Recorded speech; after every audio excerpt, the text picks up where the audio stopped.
Hello everyone, this is your host Vaibhav. I welcome all of you to today's session of Daily Stock, in which we are going to take a look on the earnings of the Procter and Gamble, which is a leading FMCG maker.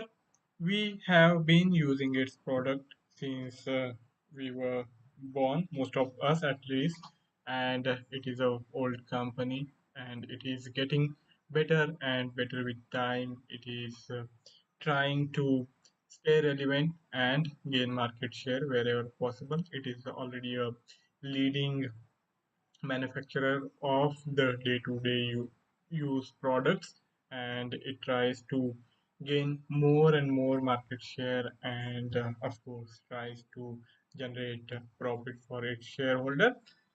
The company is a slow moving stock. The company stock doesn't really move much because, as the nature of the business is, it is not going to change very fast. Its products might be moving fast, but its financials they move slowly. As the company's revenues have seen rise, but the rise is not going to be too substantial in any single quarter. But over the time, you will see that the rise has been indeed substantial. It's take times, but it is like a slow and steady company which offers value to the shareholders as it gives regular dividends, and for almost 68 years its dividend declaration has seen rise, and the story continues this time around as well. Even in the ongoing quarters, its revenues have seen slight increase year on year, and there has been jump in its net profit as well. So it is growing its top line as well as bottom line, and in the mix there is some efficiency gains as well, as its percentage growth in the bottom line is more than the percentage gain we are seeing in its top line. So that you can attribute to the company getting more efficient with its processes, so that it can better control the cost of goods sold and the general and selling administrative expenses, etc. Now we head to the SEC filing to garner some insights from its financials.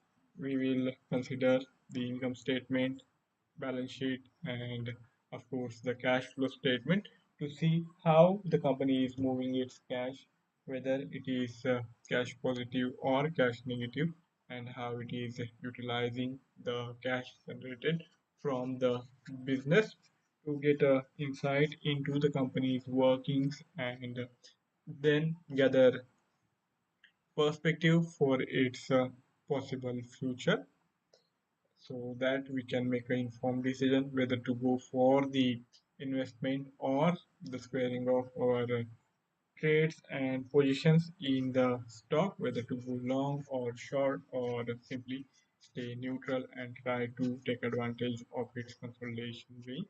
So we are going to consider all these possibilities in today's trading session. First thing first is to take a look on its fundamentals, and nothing better than the SEC filing of its quarterly earnings report, which was released a couple of weeks back. In the consolidated statement of earnings, you can see that its net sales have risen. The growth is not that much in percentage terms, as I said earlier also.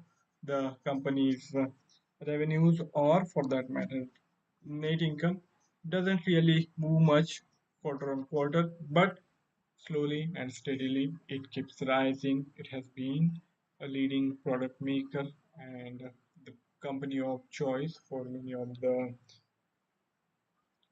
customers across the world, and that is reflected in the revenues it is bringing in every quarter.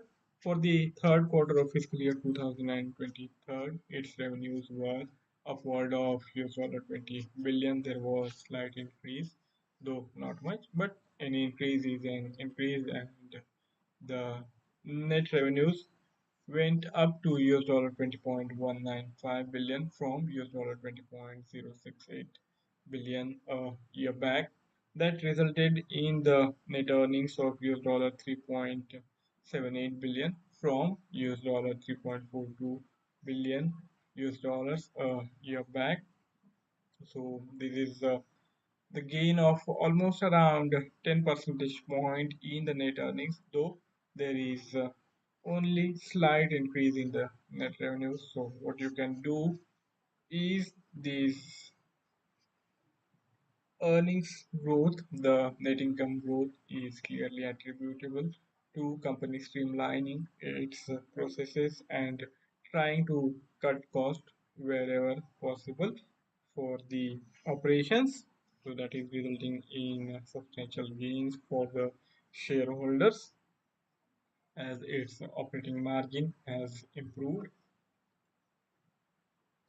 Resultantly, its EPS has gone up from $1.41 to $1.56, the basic EPS.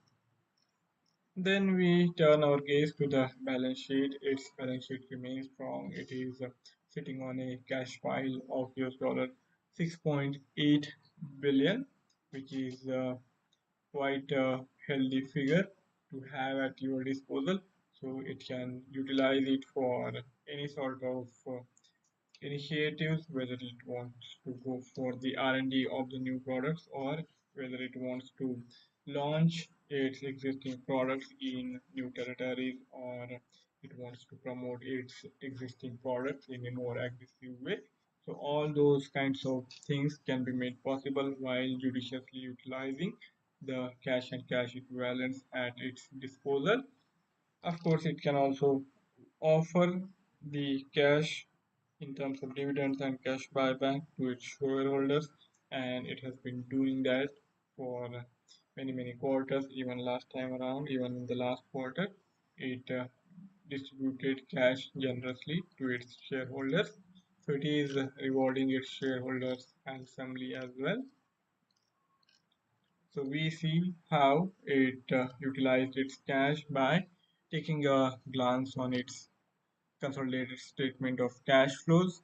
There was positive cash flow from operating activity of US dollar 14.09 billion, which is a substantial improvement in comparison to US dollar 11.5 billion a year back.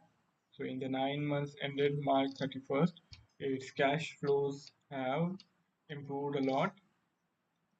Out of that, it spent around US dollar 2.98 billion on the investment activity, which is an increase on the prior cash outflow as well.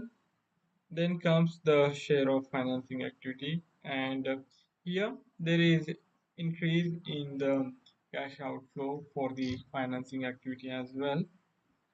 You can see that this time around the total outflow for the financing activity is a lot higher to US dollar 12.35 billion from US dollar 8.2 billion a year back, and that is because there is a huge difference in terms of additions to the short-term date with original maturities of more than 3 months.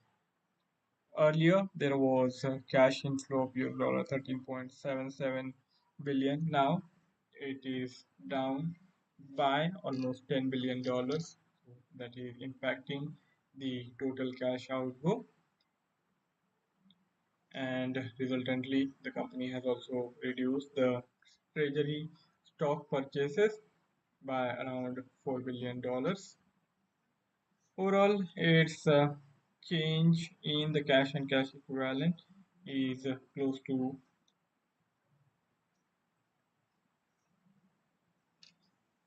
US dollar 1.4 billion. So now we have the company's cash and cash equivalents at the level of US dollar 6.8 billion, which is decrease in comparison to the US dollar 7.6 billion earlier. So this is in terms of its financial, but for the forward guidance, I think you will have to just listen to me. We don't really have the forward guidance ready in the statement. In the coming quarters, the company is expecting the revenues to be slightly higher. It is expecting the growth to span for the whole year. It is expecting the whole year earnings, whole year net revenues, as well as the net income to be higher by around 4 to 5 percentage point. So that is good by any measure. It's a good improvement for the FMCG company, and that points to the company's products getting better in terms of the value consumers see in it, so that they are willing to sell more or they are willing to buy more, resulting in the increase in the revenues for the company. So this is the driving factor behind the rising valuations for the stock of the Procter and Gamble, which is sitting at the record level. It is the highest ever valuation for the Procter and Gamble, and that is why I titled my session, today's trading session, as Procter and Gamble at record valuation. This is the charting of the Procter and Gamble stock using hourly as its candle period. In it, you can see that over the last month, its valuations have risen about 8 to 9 percentage points. So from this low to high, there has been substantial increase in its valuations, and it has been continuously making higher highs and higher lows on these lower time frame as well. Now it is going to be interesting to see if it is going to continue the same or it is likely to change its trajectory. I feel the trajectory is likely to remain upward for a while at least, if not more. And over next few trading sessions, if your view is really short term, then it is better for you to keep looking for the opportunities to go and buy, go long. So for that, I feel that you should pay attention to the cluster of these recent swing lows, and if there is not much of a decline below 165, 164 in the next few trading session, and it holds and maintain its bullish stance, then I think, of course, you can go for the initiation of the new long trade wherever you feel that the risk and reward is in a favorable way. The odds are going to be favorable if you are looking for buy on dips approach. All you have to do is look for the point in time where the risk reward is also favorable, so as to ensure that you don't really want to be losing too much money if you get it wrong. In the medium term, the price trajectory is pretty much similar to what we saw in the short term. Here also it is bullishly inclined, and this sharp move from 153 to 167 has come in around a month, and it is sitting at this record level. So that makes it challenging for us to initiate the new long trade at the current juncture. Maybe we can wait for the next correction, and if it holds the formation of higher this immediate swing low of around 153, 154 is going to be crucial, and next correction shouldn't really deepen much below that. And if it holds and then starts to show some bullish sign in the consolidation phase, of course, we can go for a new long trade. Coming to the very long term prospects, here it was in extended consolidation phase, which lasted around 2.5 years, and now it seems to be finding a breakout around these 165, 166 range, and in last couple of quarters it has steadily tried to rise The first 2 quarters of this year, this fiscal year, were spent in consolidation. Then came in the third quarter, where it really gained ground, and now it is sitting on this record valuation. So the clear cut trajectory is of higher highs and higher lows. All we need is some correction from the current levels, and then, of course, the consolidation as well. And here also, buy on dips is going to be a approach which we can gainfully employ for the profiting from this upward trajectory of the Procter and Gamble, which is seeing growth in its revenues and growth in its valuation. All we have to do is look for favorable risk reward ratio, and the odds are going to be in our favor for this upwardly bullish stance. So that's it from my side for today's trading session. If any of you have any query or any idea to share, do write to me in the feedback, and I will be more than happy to take the discussion forward. Thank you all for joining in. If you have found the session informative and useful for your trading and investment decision, do like and subscribe to the channel, and let me know if you want to know the trajectory and the analysis for any particular stock of your choice. I will try to include that in coming sessions. So thank you all for joining in. See you next time around. Till then, goodbye.